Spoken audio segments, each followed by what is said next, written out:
Hello, and welcome to another Fantasy Premier League video. My name is Steve, and first of all, apologies for not releasing any videos for Game Week 16.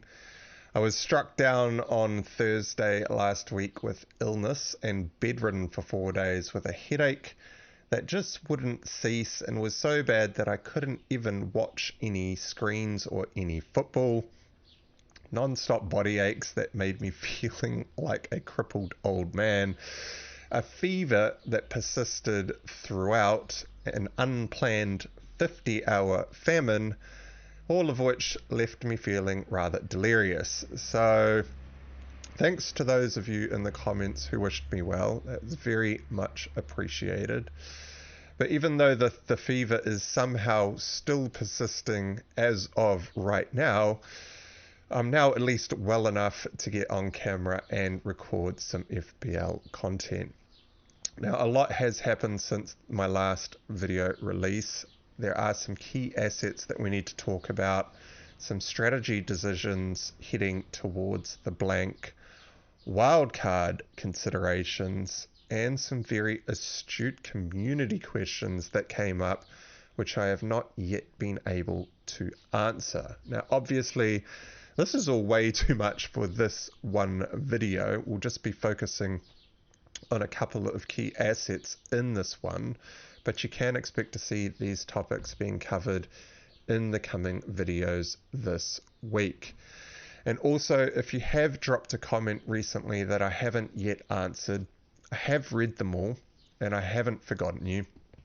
There is one in particular from Arbor3TAC149 who has a very interesting angle about using a bench boost during AFCON, which is well worth considering. I'll be going through your comment in detail in a video very soon, mate. It is a very interesting question, and I will bring up that question later in this video for those of you who are interested. But before we get into it, if you're not already a subscriber to this channel, consider subscribing. It really helps the channel out. And if you enjoy the following content, make sure to give it a thumbs up.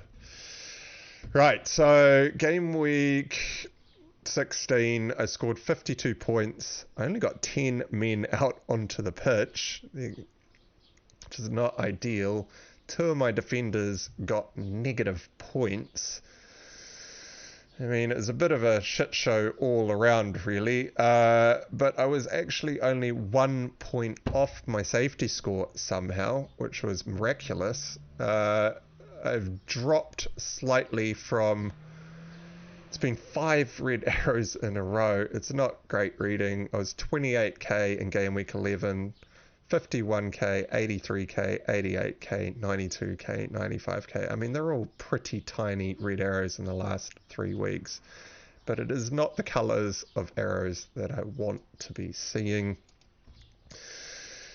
So I sold Mbeumo in game week 16 as he was out for a series of weeks. He will probably be out until AFCON, and so obviously not a feature in our FPL teams for quite a few weeks now. Now, I will go into the options that I did have in front of me for Mbeumo replacements, as I know some of you out there have put Mbeumo on your bench in order to deal with him this week. I had no bench to play with, and so I had to switch Mbeumo out, who was not my intended transfer for the game week, but here were my top candidates for Mbeumo replacements. Now, top of the list was Bowen, if you could have afforded to go up to him. Now, I only had 0.1 million in the bank and had a sale value of 6.9 million on Mbeumo, and so I couldn't afford to go to Bowen. He only scored 2 points in game week 16, so not ideal. Second on the list was Gordon at Newcastle, if you weren't already tripled up. I obviously was already tripled up and could not go there without a hit, which involved selling someone like Isak or Lascelles. either of which would have been a great move in hindsight, but that was not the way that I went. Gordon only scored 2 points in the game week anyway. Third on my list was Hwang Hee-chan. If you didn't mind gambling on the 4 yellow situation. Now, on the yellows, the Premier League clubs have to have played 19 games before the yellow card situation resets. And so there's only 3 game weeks that Hwang Hee-chan actually has to survive, which was risky enough, not too much of a risk for me to go investing in Hee-chan. Now, he is probably not an ideal replacement for all of you out there because he is also off to the Asia Cup in game week 21. However, I still have my wildcard up my sleeve and will be using it in either game week 19 or game week 20. And so he's probably not as high up other people's lists as what he was for me.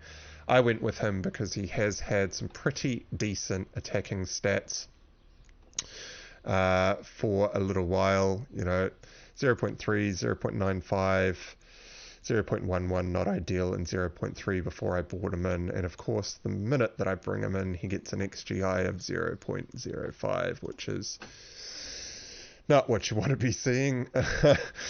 He only scored 2 points for the game week. Kulusevski was right up there as a decent shout.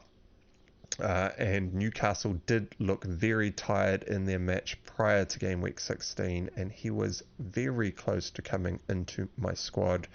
However, I decided to downgrade Mbeumo because I did realize that I was playing with fire with having Trippier in my team on 4 yellow cards, and it would have been very hard to deal with that situation or anyone else in my squad without any money in the bank, and I would have been on 0.0 million had I gone with Kulusevski. Good thing that I swerved him because obviously Trippier is now suspended for game week 17, but I do have 1.3 million in the bank to deal with him. Foden is an outside shot if you can handle the blank in game week 18, and if you do have the funds to go up to Foden from and Mbeumo. And Sterling was probably last on the list, and that was just a straight up punt based on the fixtures. I do not think Sterling has been playing particularly well from the FPL prospect point of view, but he is a punt worth mentioning as the fixtures are there for him to return points. So I ended up with Hee-chan, all of the options on the lists all blanked, and so it didn't really matter where I went, the points would have been the same, and we move on. So the first talking point of one of the key assets who has actually had a position switch is Son Heung-min, who was moved out to left wing for the Newcastle fixture. Now, there are 2 main reasons that I can see that I think Postecoglou has done this. One of which is Trippier is Newcastle's one of basically the key asset in the Newcastle squad. A lot of the attack revolves around him. He is very key to the way that Newcastle play, and Postecoglou put his best man in Son Heung-min on the left wing in order to peg Trippier back, because obviously Trippier can't go marauding forward and leaving Son, who is Spurs' best player, just all by his lonesome, as that was obviously going to turn into just way too much of a dangerous attack. But secondly, Son is obviously off to the Asia Cup in game week 21, and Richarlison is the only replacement that can play up in that number 9 position. And I think he wanted to bring Richarlison back into the squad excuse me, before Son departs, in order to have a stronger team around Richarlison to hopefully kick him into gear before Son ends up departing for that Asia Cup. So I can see Son probably playing in that left wing position for the next few game weeks before he departs off to the Asia Cup to bed Richarlison into that spot. However, Richarlison probably won't last the full match on the pitch, and I suspect that Son will move up front, 60 to 70 minute mark in the match, with someone like Brian Hill coming on at left wing. Not actually sure who came on at left wing in the match this morning, but Son did move up into that striker role when Richarlison went off.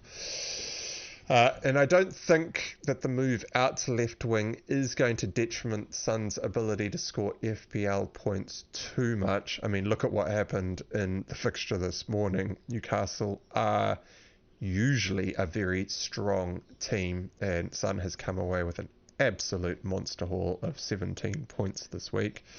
But of course, he will be feeding deliveries into a somewhat wasteful Richarlison, who, to give him credit, he did manage to put away, was it 2 goals that he got this morning, I think?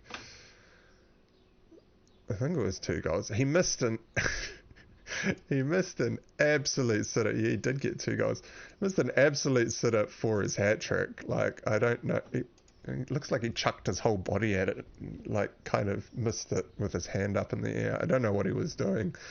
That's part of the non-clinical nature, I suppose, which we have come accustomed to seeing with Richarlison. But that does put Richarlison into possible replacements for Mbeumo, I suppose, if you are still holding on to an Mbeumo, or he is another option in midfield, as he will get probably quite a few minutes up front, well, for the upcoming matches, and definitely when Son takes off to the Asia Cup in game week 21. Now, these fixtures are prime reading for such an attacking Spurs outfit. So Forest away, Everton at home, Brighton away, Bournemouth at home, Man United away. Okay, Brentford at home, they will put up a pretty decent low block against Spurs. But then Everton away, Brighton at home, Wolves at home. I mean, that's some insane fixtures from an attacking point of view.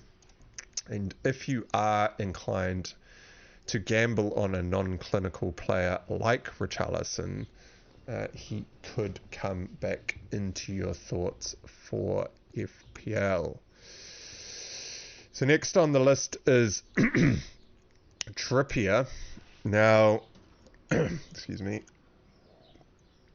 I rolled the dice on the 4 yellow card situation when I brought Trippier in game week 14.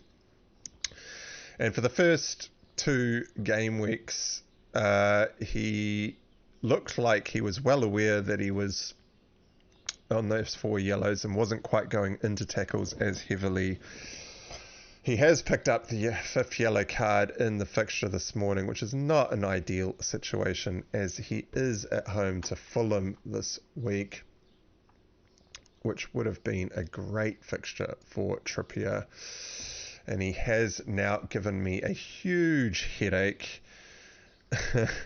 I've now got Kabore back, who is unflagged. I mean, the whole bench was flagged for this weekend, and so there are a couple of options for what I could do with Trippier. Now, Newcastle have conceded 7 goals in the last 2 fixtures, which is extremely worrying. And it seems as though a lack of squad depth and the fixture congestion, which doesn't let up for Newcastle for quite some time, is taking a toll on the Magpies. I do not like the fact that I am doubled up on the Newcastle defense anymore, with what I am seeing over the last couple of game weeks. And so my current options for Trippier is I could sell Trippier for Trent Alexander-Arnold. However, I do really want to own Trippier alone, because of his attacking routes to points for the next couple of game weeks after. Luton away and Forest at home. those are two very good defensive fixtures and attacking fixtures for such an attacking defender. I do really want to hold on to Trippier for those couple of fixtures. And Trent's fixtures in the short term, excuse me, they're not terrible, but they're not also amazing. I mean, they've got Manchester United at home this week. They are absolutely going to batter us, I think, based on what I saw United do this weekend. I mean, that first goal that United conceded 5 minutes into the match, the whole team is ball watching. Fernandes gives away a terrible pass to McTominay. McTominay stands still, doesn't even go for the ball, sees that he's lost the ball and just kind of watches him run away. Amrabat doesn't close down the space.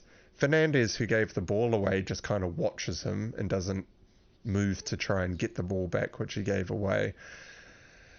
The problem with United is definitely the players. I do not think this is all related to the system that Ten Hag is deploying or anything to do with management. It is the players, specifically in the middle of the pitch. Bruno Fernandes, for me, I think, needs to be binned. Get him on the bench for a while. He needs to start running. Just putting some effort in. They actually had a great game against Chelsea. It looked like things were turning, and then they just go like 1 step forward and 6 steps backwards. It is extremely frustrating as a Manchester United supporter. Anyway, I digress. Game week 18, Liverpool are at home to Arsenal. This is not an ideal for someone like Trent Alexander-Arnold at 8.1 million. Burnley away in 19 is really nice. And then Newcastle at home in 20 is also not a great defensive fixture, although Newcastle are not looking amazing as of the last couple of game weeks, and they could be dead on their feet by that point. So Trent is an option, but he is not my favoured option as a replacement for Trippier. In fact, I am probably almost certainly going to be holding on to Trippier, and I will be benching him this week. Now, I could just bench him and play Kabore away to Bournemouth. However, this doesn't fill me with hope, as Bournemouth have been attacking pretty well, and Luton have just been conceding expected goals like crazy. Where are they? Last 5 fixtures, should have conceded about 11.25 goals, only scoring 2.25. 2.25. They scored 1 against Man City. Let's crack up. So I don't think I'm going to be benching Trippier to play Kabore this week. I am probably going to invest part of my 1.3 million in the bank in upgrading either Kabore or Baldock to one of only a very short list of candidates. Now, the top 3 candidates that I can see is Colwill or Silva at Chelsea, or Pedro Porro. Now, I can't quite extend all the way to Pedro Porro unless I make the transfer today, which I am not doing. I am going to wait and think this out a little bit, because there is some future moves and wildcards that I do need to bring into my considerations, and so I just haven't done enough thinking in order to know that I want to go from a Kabore all the way up to Pedro Porro. So it looks like it's going to be either a Colwill or a Silva for me, and maybe Porro comes in for a Saliba in a week or 2. Now, excuse me, sorry, still getting over this illness. I can't remember if I mentioned it in a video or in the comments section somewhere, but I did say at one point that I think Pochettino prefers Colwill at left back rather than at left centre back. Now, the United game, so not the weekend just gone, but the previous game, was a prime opportunity to play Colwill at left centre-back as Pochettino decided to start Cucurella. And so you would have thought, you know, Cucurella left back because he's a left-footed player, Colwill left centre-back, Thiago in right centre-back, and then Disasi at right-back. But he played Thiago and Disasi as the centre-backs, Colwill at left-back, and then put Cucurella at right-back, a left-footed player playing right-back, when Reece James, who was available to start that match after serving his one-match suspension, was benched. Which is really strange if you think about it. I don't know why he started Cucurella out there.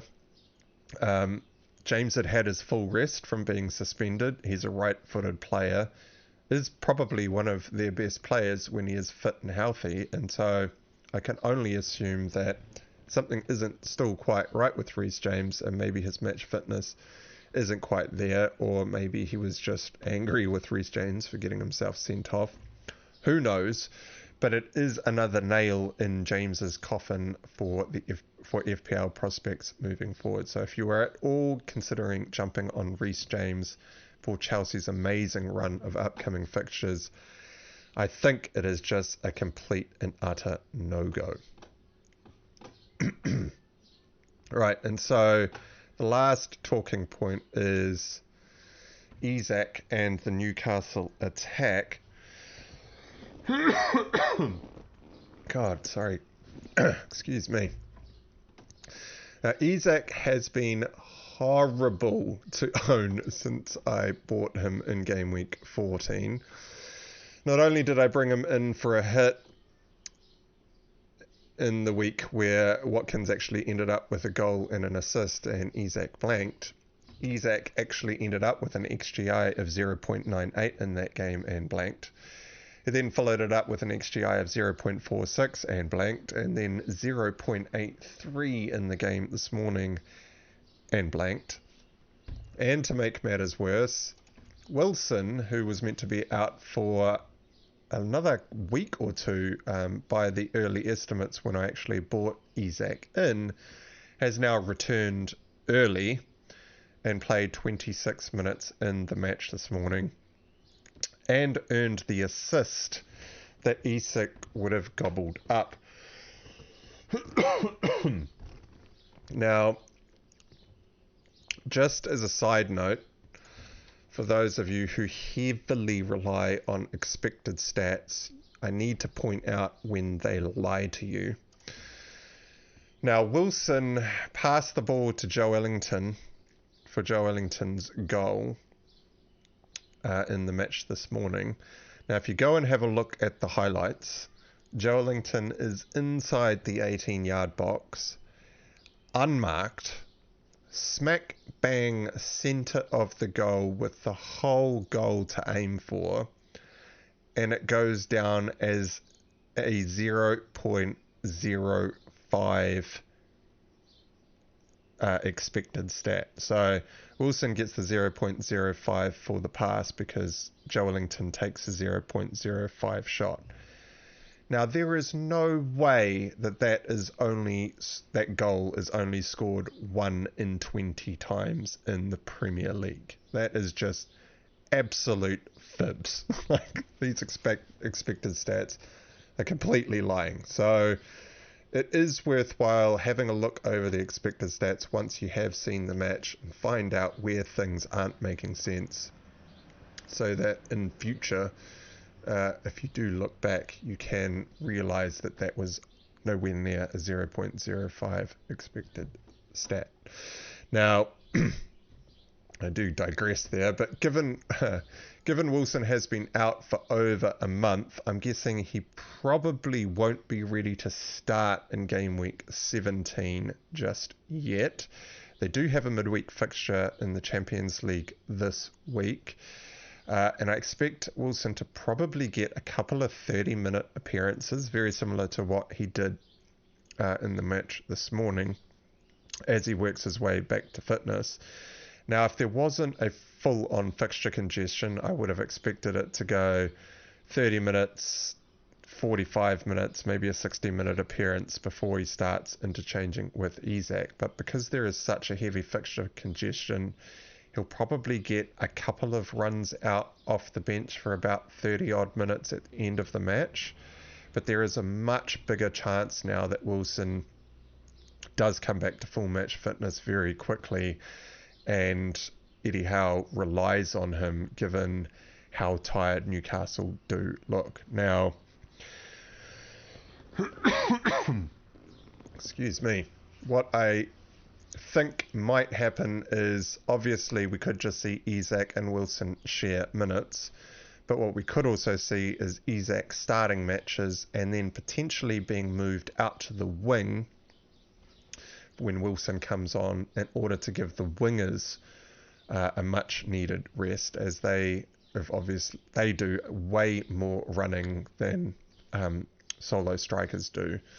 I mean, there is a little bit of running done when you're in the press. See, someone like Son Heung-min does heaps of work in that number 9 position in the press, but that's about all the extensive running that a number 9 needs to do. And so Isak's minutes are at risk, although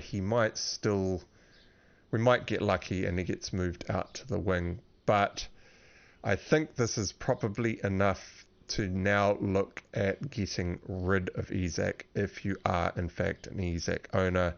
He could just as easily be benched and completely miss out a match. He might be saved and favoured for the Champions League. Wilson might play game week 17. It is very hard to tell what is going on there.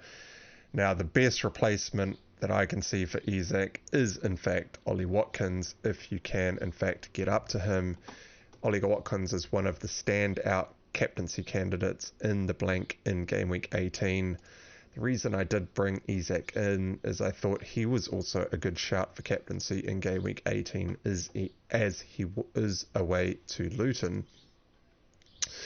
But with the unassured minutes, I am now looking to probably get rid of him, as my plan was to wildcard game week 19, dead end into game week 18, which means in game week 18 I was going to sell Haaland for Watkins and have both Watkins and Isak up front. But those plans are now all completely up in the air, as Wilson has come back early. Isak's minutes are now no longer assured, and to make matters worse, Newcastle are capitulating. So Isak probably needs to be dealt with much sooner rather than later. However, I am probably going to have to play him this weekend, as I have the Trippier issue to deal with. So that is basically it for this video. However, I did say that I would touch on one of the community questions, which you can see on screen underneath the video. And it was from @Arbor3Tac149, and he or she asks, is it a good idea to plan a bench boost during AFCON with the funds liberated from Son and Salah, or will that make it too difficult to bring them back afterwards? Now, that is an outstanding question and a very unique strategy idea, which I am pondering and will be going into details on in the future videos coming up this week, as I will probably be doing a video on wildcard strategies for all of you out there that still have a wildcard up your sleeve, which might also be quite interesting to those of you who don't have a wildcard, as you will need to see what kind of strategies you may need to combat with your teams. But great question. Sorry I haven't got back to you yet, Arbor3Tac. I do plan to do a video on that question just by itself. So that is it for this video. So if you enjoyed this video and got something out of it, press the like button and consider subscribing. And if not, that's all right too. I appreciate you watching. And until next time, cheers.